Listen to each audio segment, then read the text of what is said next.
this is actually a good opportunity because as more people start using digital channels for a big part of their life, it's going to drive even more data that companies are going to be able to acquire around these users.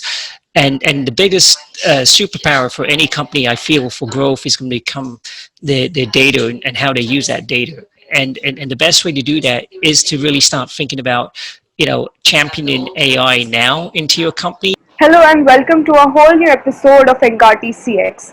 I am your host Drishti and today we have an AI expert joining us on the show.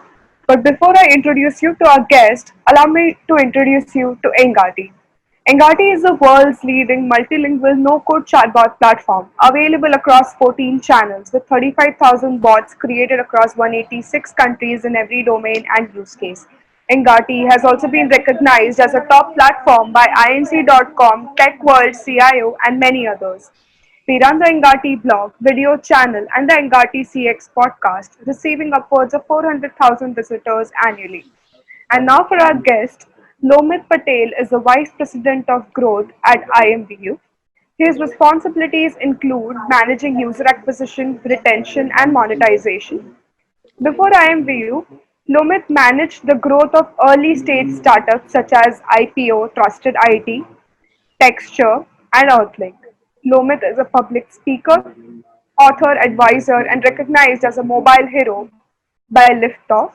His best selling book, Lean AI, is the part of the Lean Startup series and provides startups with practical advice on how to scale up growth significantly and faster with the combination of a lean team with the judicious use of AI and automation. So, hi Lomit, we are really happy to have you on Engati. I'm so excited to be here. Thank you for having me. Yeah. So, beginning with the first question, that what is the definition of the title of your book, Lean AI, and why do you think companies should leverage it? Yeah, so the book Lean AI, the main meaning of the title is everybody talks about AI, and for the most part, it's either one of two extremes. Like in the news, it can either be a positive thing or it can be a negative thing. But one thing that seems to be pretty clear is that people kind of look at it as being something that's very complicated and difficult, and you need a lot of like resources and people to try and make it happen. So what I was trying to distill with the title is to simplify that AI has a lot of benefits to it, depending on how you. Just like with any technology, there's good sides and bad sides, but for the most part, it isn't that complicated to implement it. If you leverage a lot of the existing infrastructures and platforms that are available today, because clearly now is a lot different than it was like even 4 years ago. So for the most part, you can really execute well on a lean AI strategy with a small team for the most part, and you don't really need a lot of resources to make it happen. That's absolutely right. Like, and the point that you pointed out that it's very different from what it was 4 to 5 years back, and it has been, and now it's more accessible and easy for organizations to use. Definitely. So, how will a lean team help startups successfully scale customer acquisition and revenue growth? So my philosophy, and I've worked primarily over 20 years with different companies, mostly startups, and my role has always been, once joining companies generally early. So once you have a product or service, that doesn't really mean that your company is going to be successful. It just means that you have something to go to market with. But what really defines the long-term success of any business is acquiring customers, retaining customers, and figuring out how you're going to monetize those customers. And so, for me, those are kind of the use cases that I'm always been thinking about, with any company that I work. And what I liked about applying sort of AI to those use cases is, for the most part, and I know you can relate to this too with your company, is every business will always be interested in trying to figure out either how you can save money or make money, right? And so if you could tie any use case, even if it's AI or any other business use case that you come up with, and you can tie it back to either one of those two things, then you're going to get the attention of people that are at the top of the company, whether it's the CEO or the board. And so that was my philosophy. I've always been interested in AI, as you mentioned. This thing's been around, for a while, but it was pretty challenging to try and get a company to really think about it. And so, for me to try and get the attention when I joined MView was to really figure out, how can we start adopting this technology. And this was like 3-4 years ago, before our competitors would start doing it, to give us kind of the competitive advantage. And ultimately, the best way to convince my CEO and the board was to come up with a business case to, like, doing this, how it's going to enable us to get much better, faster, and smarter around acquiring users and retaining and monetizing those customers over the long term. That's true. But do you think that as the organization would grow, they would, like, is it something like, as the business organized, what I can say, customer base grows, then you acquire more people and scale, or it's just always have a lean team? Like, how is that supposed to work? Yeah, so with AI, I would say the key ingredient for making AI work is really data. At the end of the day, you really need customer data. And so at MView, we were fortunate because we had a lot of data, but the challenge was that we had data that lived in silos, in different databases. And so one of the first things we had to do was to integrate all of our data. So data we had from our mobile app users and data from our desktop app into one place with a lot of our CRM data. Once we had the data integrated, then we were able to apply AI into that data and get a good holistic view across the entire customer journey. And so in terms of the lean team, the challenge is, if you try to build a lot of these things, and hire a lot of data scientists and engineers, you generally get bogged down, just because hiring those skills and resources take a long time. And I'm sure it's not just here in the US, it's anywhere in the world. Those people are in a lot of demand, right? So what I wanted to do was to architect, this is what we want to try to do, but instead of trying to hire a lot of people to do it, what are existing platforms that we could connect together? So it's kind of like a jigsaw puzzle. If we could connect these pieces together, then it's all a matter of leveraging the simple technologies like API connections of one talking to another, and just having a lot of that in a connectivity around the data, so that we wouldn't have to rely on hiring a lot of people to try and fix and build these things in-house for us. And the key part, I would say, with AI is ultimately, the value only comes from taking the data and extracting insights that you can act on, right? Because otherwise it's not valuable, right? Because it's like, even if you get the insights, but if you don't automate the process in terms of the next steps that you can take based on those actionable insights, then better than just like having money in the bank that's earning no interest, right? Mhm. That's true. That's absolutely true. Like, how do you think these technologies will play a role in the new age of marketing? So one thing that we all know that work in marketing is that it's a very data-driven function now. It's not like in the old days where there was so much pressure, right? Potentially to come up with, like, I feel like this could work, or I have a hunch that this could work. There's so much things around feelings and trying to do these like creative things that if it didn't work, then you could blow up in your face. Now everything is so data driven. For one, I think it helps people like me anyway. So there's less pressure on us trying to be kind of the know-it-all. It's like we have a process to figure it out instead of trying to come and act like we know all the answers. But where I see it really helping marketing teams is going to be that with so much data, and now we have access to even more data than ever before. There's going to be so much pressure on trying to extract value out of that data, and so having AI is going to be the only way humanly possible to really extract that value quickly and insights. And automation is going to be important too, because as I mentioned, just having data and insights but not really taking action on it pretty quickly doesn't add any value. So I feel a lot of marketing teams are going to be set up now to be more lean going forward. There's going to be more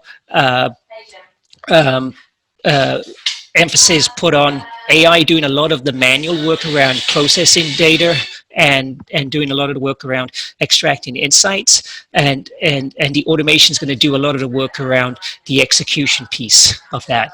And I feel that's going to be similar to what's happened in other industries like finance and other factors where they had so much data where most of the manual stuff was pretty much automated and AI was driving a lot of the insights.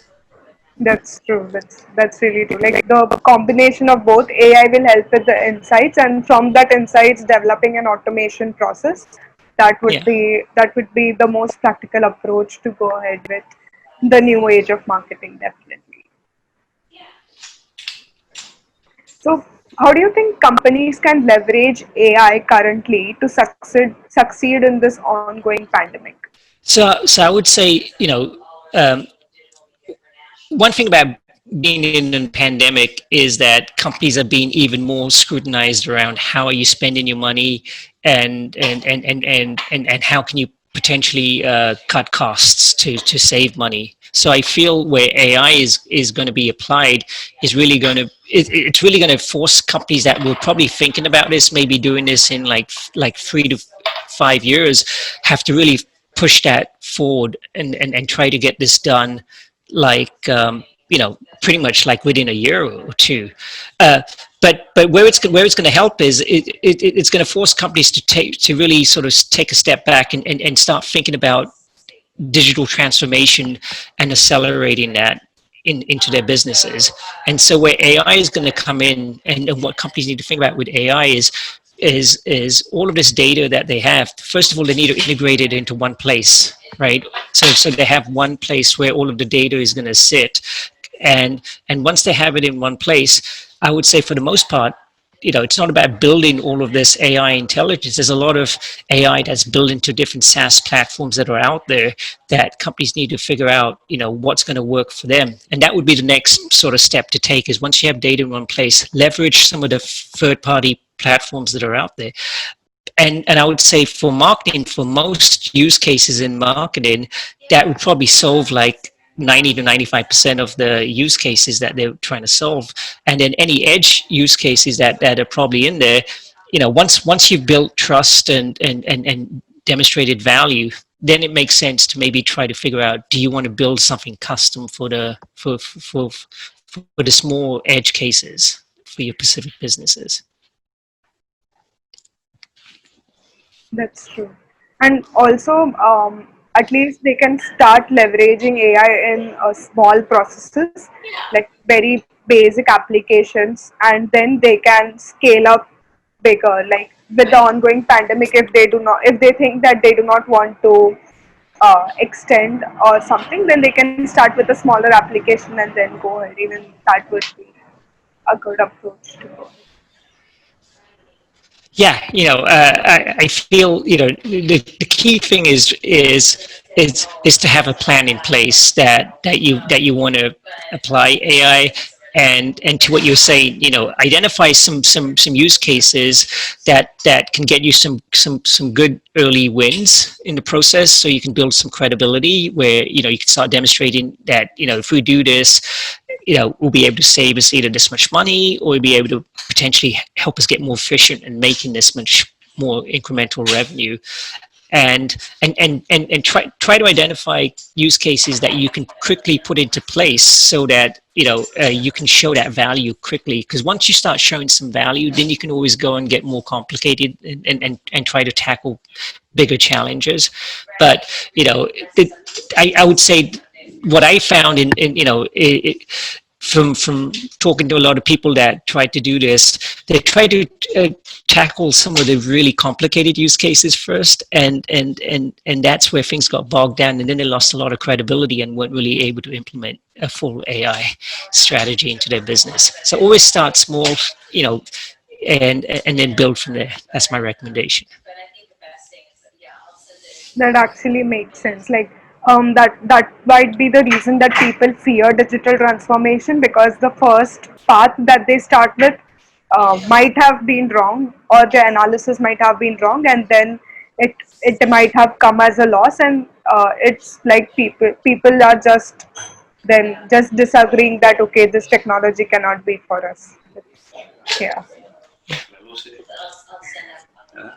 So, are there any other thoughts that you would like to share with our audience?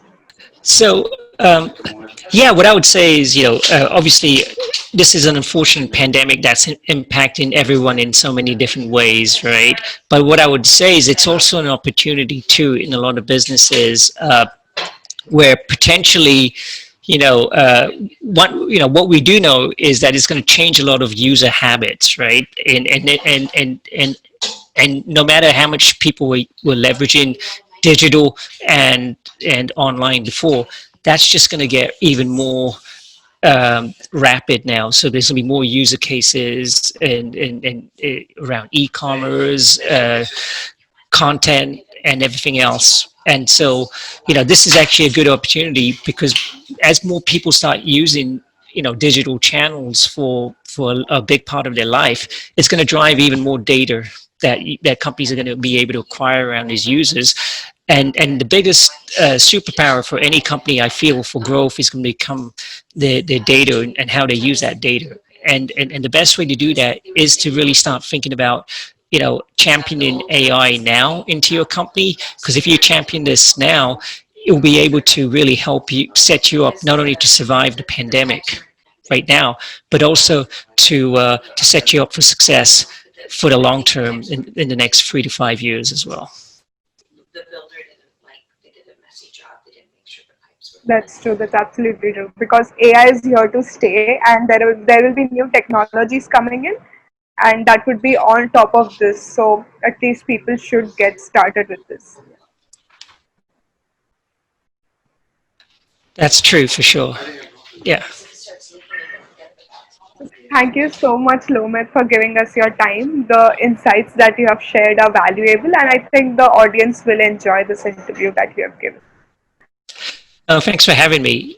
And I would say that the biggest message I would leave is that AI isn't that complicated if people really focus on it. And just like with anything, everything seems complicated from the outside. Try to do your own research, and more importantly, try to find the right partners that you can work with that will be able to really get you to where you're trying to go a lot faster than trying to solve this by yourself. That's true. That's a great piece of advice, Lomet. Thank you. You're welcome. So we'll be back with a new episode with a brand new expert soon. So stay tuned, and we'll see you around for the next one.